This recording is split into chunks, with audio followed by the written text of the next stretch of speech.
Le contrôle des marchandises reçues. Au sommaire, après une introduction, nous verrons dans une première partie les documents utilisés pour le contrôle. Dans une deuxième partie, nous verrons les contrôles, c'est-à-dire comment s'effectuent les contrôles et que faire en cas de litige. La troisième partie concernera une application qui permettra de comprendre comment les contrôles sont effectués. Enfin, nous terminerons par une conclusion.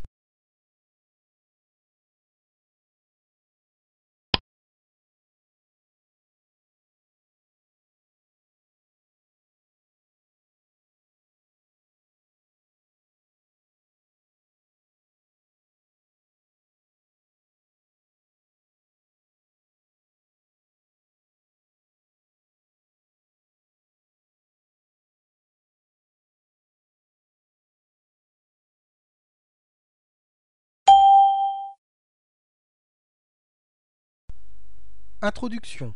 Les articles commandés sont livrés. À la réception, le réceptionnaire, souvent un magasinier, contrôle les documents émis et la marchandise. La loi l'oblige à être rigoureux afin de lui permettre d'exercer son droit en cas de défaut de la chose livrée.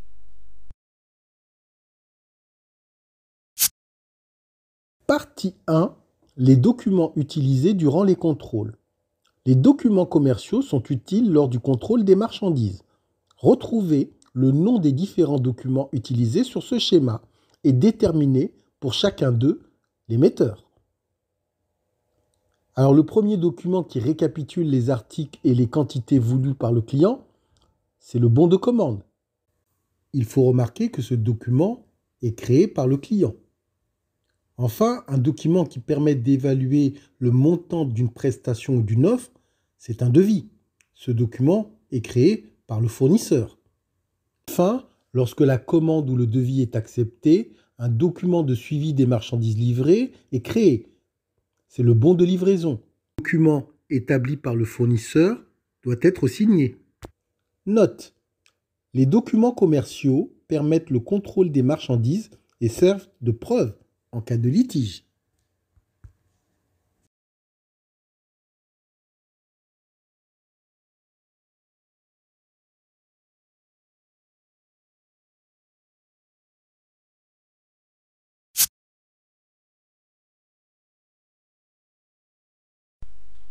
Partie 2. Les contrôles. Grand A. Comment s'effectuent les contrôles. La vérification de la marchandise doit se faire en présence du transporteur. En effet, la loi impose sa présence au déballage des marchandises afin d'éviter toute contestation avec le fournisseur ou le transporteur. Le contrôle s'effectue avant d'accepter les marchandises. Il se fait de deux manières.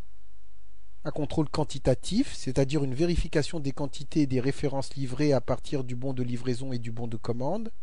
Un contrôle qualitatif, c'est-à-dire une vérification de l'état des marchandises, voir s'il n'y a pas de défaut, si l'emballage est correct. Grand B. Que faire en cas de litige? Toute anomalie doit faire l'objet de réserves à inscrire sur le bon de livraison et le bon de réception. Il faut noter les réserves et faire signer le livreur pour preuve que la marchandise n'est pas conforme. L'entreprise dispose ensuite d'un délai de 3 jours pour confirmer les raisons de son refus de réceptionner les marchandises par courrier recommandé avec accusé de réception. C'est une lettre de confirmation de réserve. En effet, le client a l'obligation de réceptionner les marchandises car il y a eu engagement contractuel.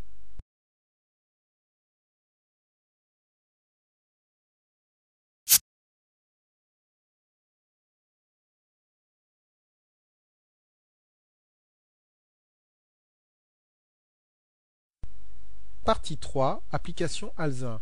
Contrôle des marchandises. Le 20 juin, le livreur de l'entreprise Alzin se présente au magasin Marlin. Les marchandises sont regroupées sur une palette, le tout est en parfait état. Effectuer les contrôles et signaler les anomalies éventuelles sur le bon de livraison.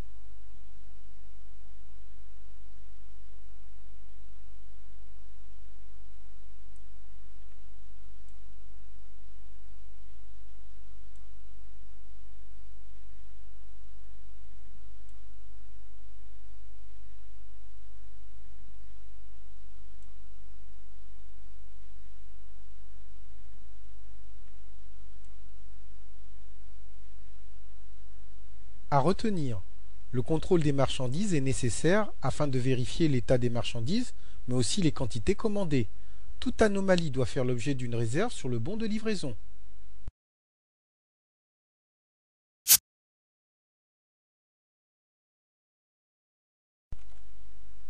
Conclusion. Le contrôle des marchandises reçues est important et le travail doit être méticuleux. Chaque information doit être vérifiée. Si l'entreprise constate que la marchandise n'est pas conforme à la commande, elle doit déballer la marchandise devant le transporteur ou le livreur, écrire des réserves précises sur le bon de livraison ou le bon de réception.